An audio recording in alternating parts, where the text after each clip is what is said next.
Transportation Planning Manager, will give the presentation.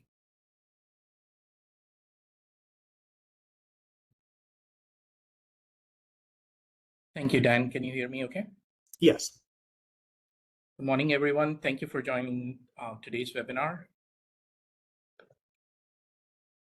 So we will go over a few items, but before related to the growth and accessibility planning technical assistance. But before we do that, we'll go over the purpose of the webinar, a little more information about the assistance itself, the resources for you all to access, and then we'll dive into the program components and the application. This webinar provides an overview of the Growth and Accessibility Planning, or GAP, Technical Assistance Program that is administered by the Office of Intermodal Planning and Investment that resides within the Secretary of Transportation's office. This webinar focuses on select items, and it does not include all information that is available in the GAP TA program guidance document. So please utilize the guidance document as your go-to source, and just keep in mind that while we are trying to cover as many things as possible during the webinar, it does not include everything. This is the second webinar, as Dan mentioned.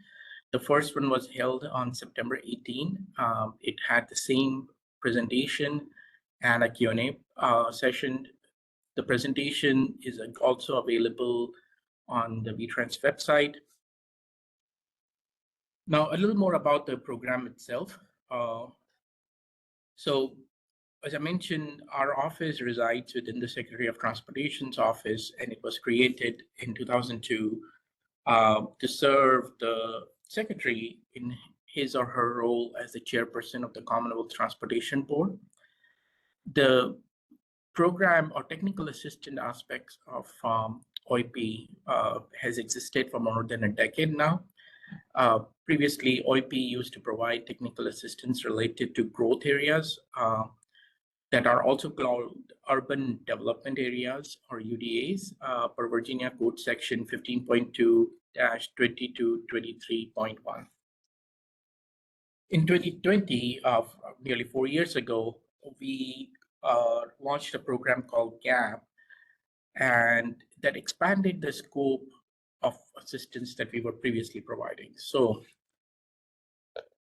in addition to providing assistance for planning within urban development areas, or UDAs, the GAP TA program included planning assistance for emerging areas, process developments, and growth in non-urban areas as well. This program has, as I mentioned, has been around for 4 years. We did not have an application intake cycle last year, but in the 3 years prior to that, we allocated nearly $2.6 million for technical assistance during this program, and nearly 32 applications.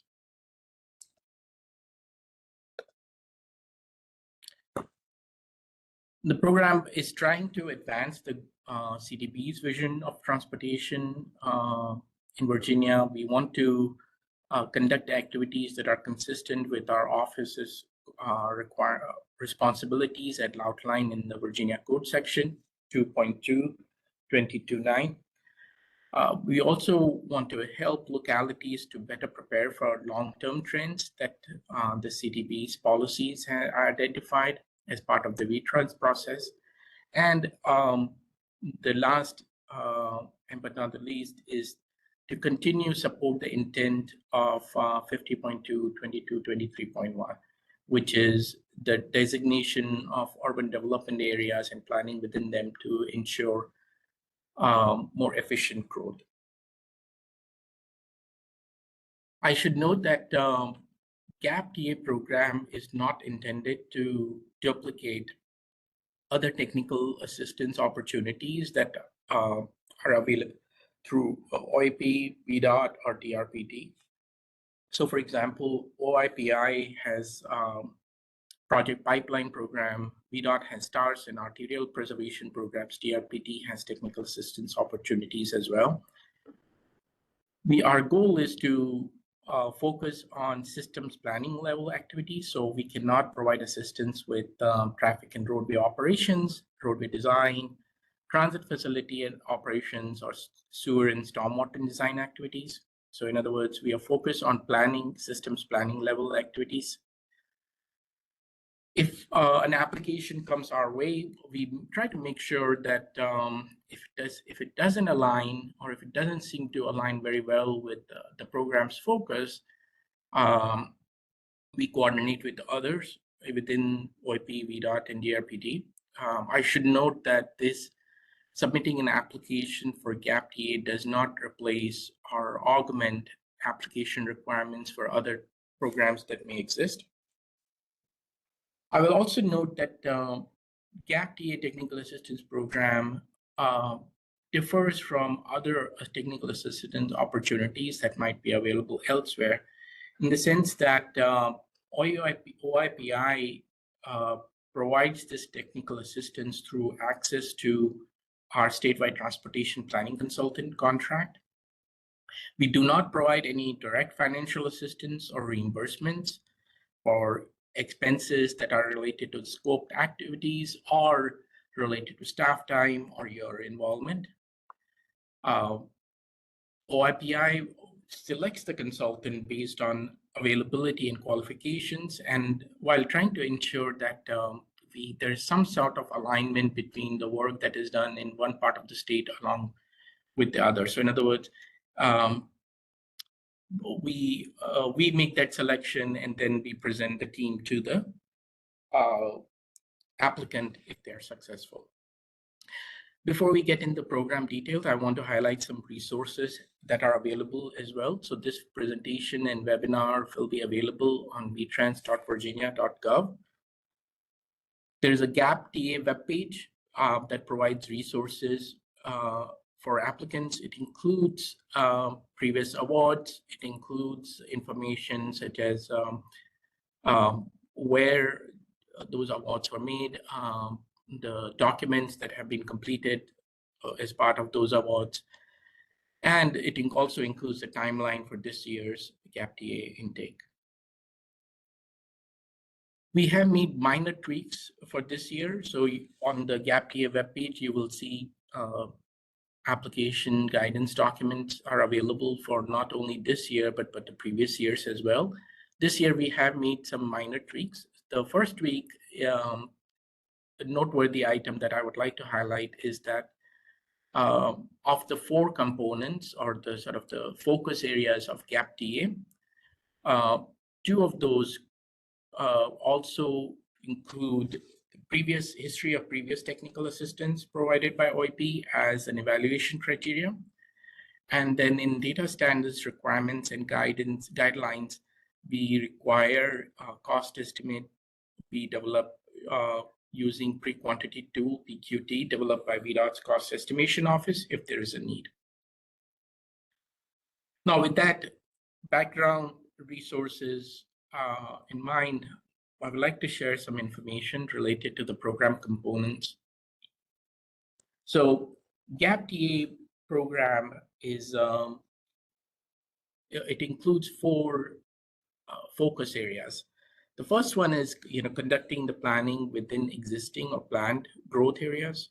The second one is evaluating strategies, developing or evaluating strategies to address emerging planning issues. The third one is to develop a process for a performance-based planning, accessibility planning. And fourth one is conducting multimodal planning outside of urbanized areas. And we'll go over each of these 4 components in a bit more detail. Starting with the first one, so as I mentioned, OIPI provided assistance for planning within urban development areas since 2013, 2014 timeframe.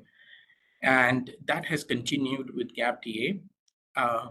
These growth areas are designated for Virginia Code section outlined on this slide.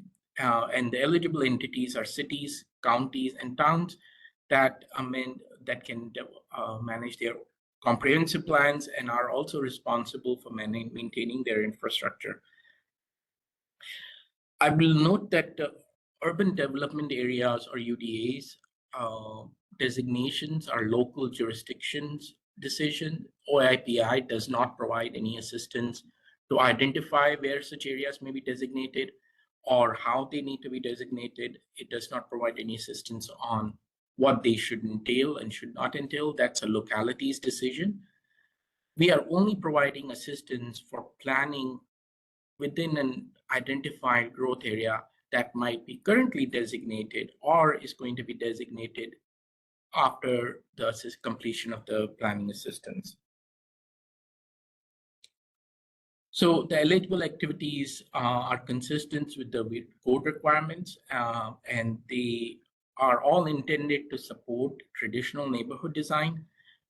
In the past, we have received applications that are focused on pedestrian and bicycle projects. We have also received applications that are trying to modify land use or complete the grid network. For example, one of the applications in the past has focused on designating an urban development area and reviving a mall that is not so doing well due to the economic circumstances and dividing that into smaller parcels and encouraging growth. Other in the past have included a system-wide analysis of street network to complete the grids and so on and so forth. I know that the term urban development area can attract a lot of attention, especially in rural parts of the Commonwealth. And I want to highlight the fact that the term UDA is not required. So these designated areas, as long as they are consistent with the code requirements, can be called strategic growth areas. They can be called development districts, or they can be called anything else. The key here is to reduce growth impacts on transportation networks by promoting efficient developments. I know there might be some questions related to how urban area development areas or growth areas are designated and what the process entails. This webinar focuses on gap TA, and it does not get in the details of that. If you are interested, however, then I encourage you to take a look at the fact sheet that is included on this slide deck. And then please feel free to reach out to us if there are any questions. So expected outcomes, as I mentioned earlier, have included bicycle pedestrian network analysis, eventually designation of growth areas consistent with the Virginia Code, and assessment of land uses, building square footage, and things of that nature. In short, I will say that of all the four components, this component it does not only focus on transportation, it has some land use aspect associated with it as well. The component number 2 is focusing on developing and evaluating strategies for emerging planning issues. So here, eligible entities may also include MPO, PDCs, transit operators, cities, towns, and counties. And the duration can vary significantly, especially if a jurisdiction is interested in evaluating something that they have already implemented. So eligible activities may include, for example, analysis of shared mobility network and their impacts, such as shared bicycle or shared scooter programs, or TNCs, transportation network companies, and their impacts, utilization of available public and private data sets to modify processes, application or development of an app, or planning for EVs. The expected outcome is something that we expect would be an application, a modification to a building code, a contract, or a process that is scalable, replicable, and developed using sound data-driven planning to ensure that it can be deployed elsewhere in the Commonwealth. That is one of the key aspects when we receive an application for this component. It is, can this be applied elsewhere in the Commonwealth for someone else's benefit, as opposed to being just one-time use. The component, in this case, in the past, expected outcomes have included development of an app. As I mentioned, that one of the localities was interested in dynamic parking pricing, curbside parking pricing, and they developed something related to that that was pretty interesting, and it's, from what I gather, still in further development. Component 3, it focuses on accessibility planning, and again, the entities may include MPO PDCs along with cities, counties, and select towns. Here, what we mean by development of a process is something that a jurisdiction is required to do, either due to internal processes or due to federal or state requirements year after year. So, for example, MPO and PDCs are required to develop long-range transportation plans. Instead of developing a plan, this component may provide assistance for developing a process so that the jurisdiction or an entity can do the plan development on their own without much external assistance year after year. So here, you're trying to develop a process. So if you're interested in developing your next long-range transportation plan, then this may not be the suitable avenue. VDOT and DRPT do provide assistance for those activities, and we do not want to duplicate those. So eligible activities, for example, will include identification of performance measures, the development of a performance planning template that agency staff may utilize repetitively, identification of roles and responsibilities. So, for example, development of a long-range transportation plan may entail collaboration with different jurisdictions, each playing different role, and identification of their roles and responsibilities could be the first or one of the more significant aspects of that. Development of data structures or document templates. Component 3 here, we want to ensure that these items can be utilized repetitively, so they are not, again, intended for one-time use or development of plan documents, if that is the intended goal. Excuse me.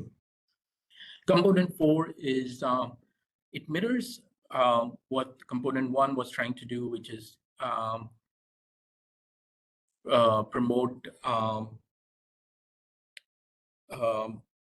traditional neighborhood design. Here, the only difference is that it does not require designation of urban development areas, and it is only outside urbanized areas. And this was in response to many rural communities and towns where the intent was to provide infrastructure for existing populations, and there may not be enough growth. So expected outcomes are very similar to that. That is, need identification and planning for multimodal infrastructure, location-specific improvements identification that can be submitted for funding programs such as TAP or Smart Scale. So those were the 4 components, and I want to highlight that we did not go over all the requirements and evaluation criteria that are included in the guidance document. But if you're interested in considering an application or have an idea that you would like to see if it can be pursued, I encourage you to take a look at the application itself. The GAP TA applications are essentially 12 to 18 questions that take anywhere from 15 to 20 minutes. If you have the letter of support ready, if you have a sense of what the desired output would be and what the preliminary outline will be. In other words, it's not as intensive as a smart scale application or an application for a federal planning opportunity. We are not expecting a finished scope of services from you. We are just trying to understand what your intent is and how you will utilize the end product. You can apply for more than one type of technical assistance. So for example, you may apply for components 2 and components 4. And in one applications, you do not need to create multiple applications for that.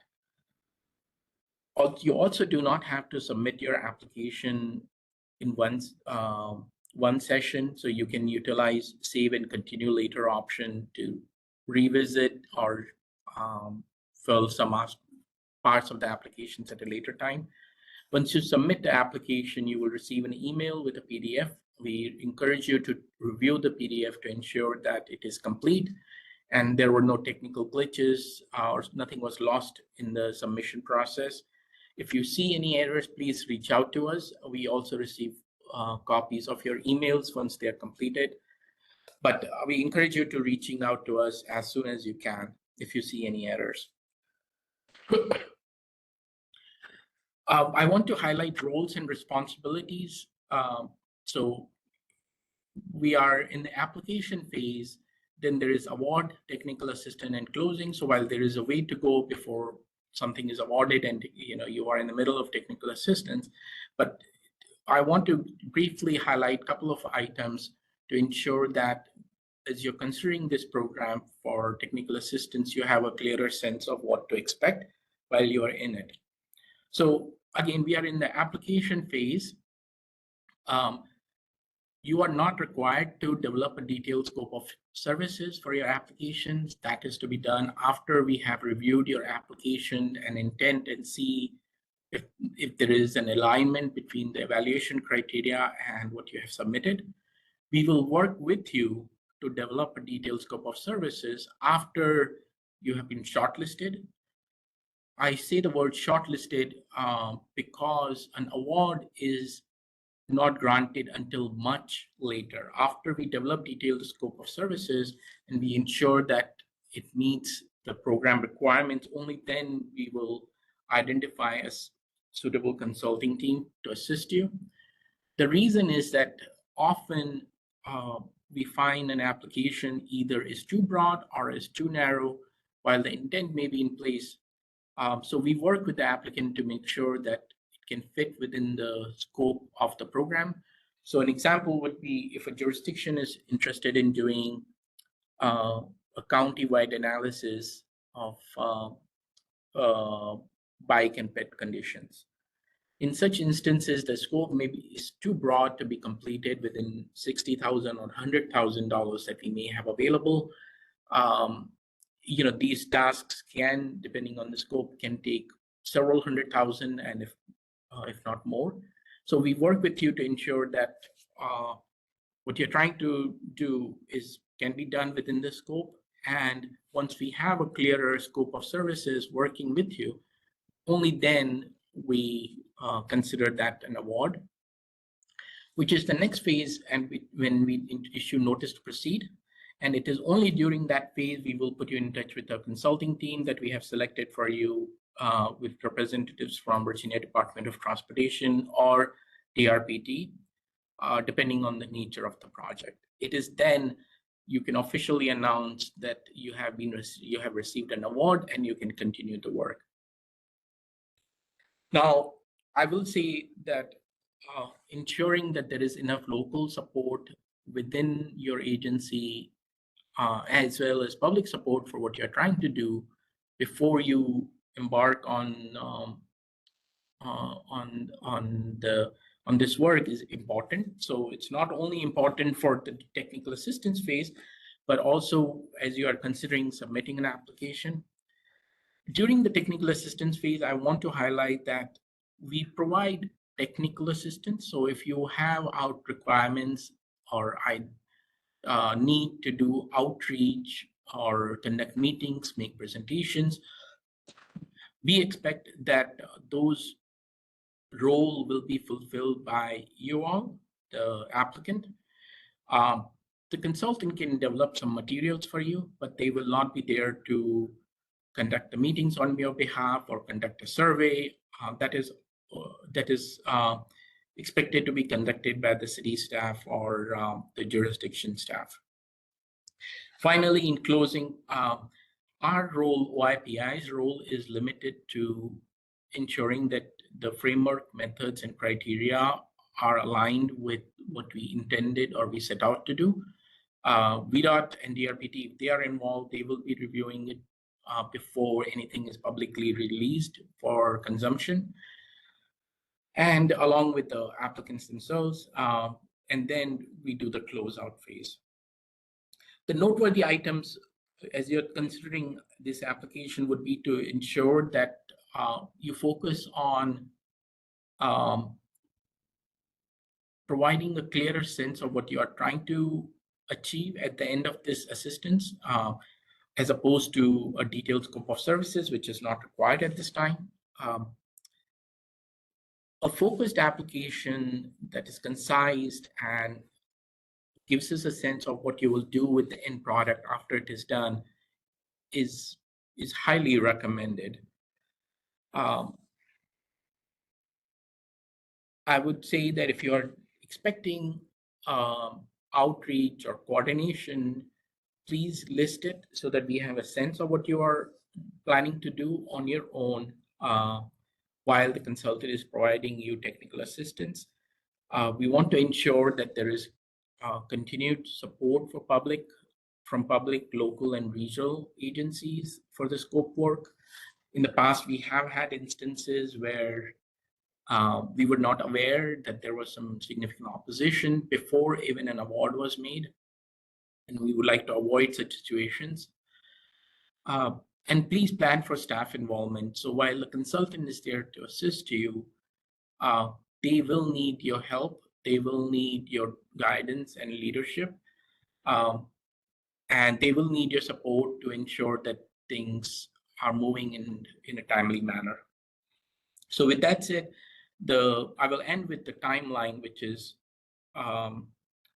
shown on this slide, and that we are currently in the information and guidance phase. The application intake ends on November 1st. I encourage you to submit your applications as soon as you can to avoid any last-minute glitches or last-minute issues.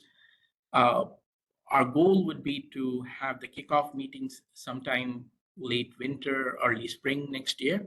So there is time for you all to prepare and be ready for the actual work getting started. With that, Dan and I are available if you have any questions, and then I will turn it back to you in case there are any questions at this time. Thank you, Jitender. Currently, I'm not seeing any questions in the chat. So if anyone has any questions, go ahead and put it in the chat box. But if there are no questions, I'll go ahead and follow up with this presentation with an email later this week, and I will send some links and the PDF of the presentation as well as the recording. And I will sit and monitor the chat box in case anyone has any late questions, but otherwise, I guess this will conclude the presentation. Thank you, and have a good day.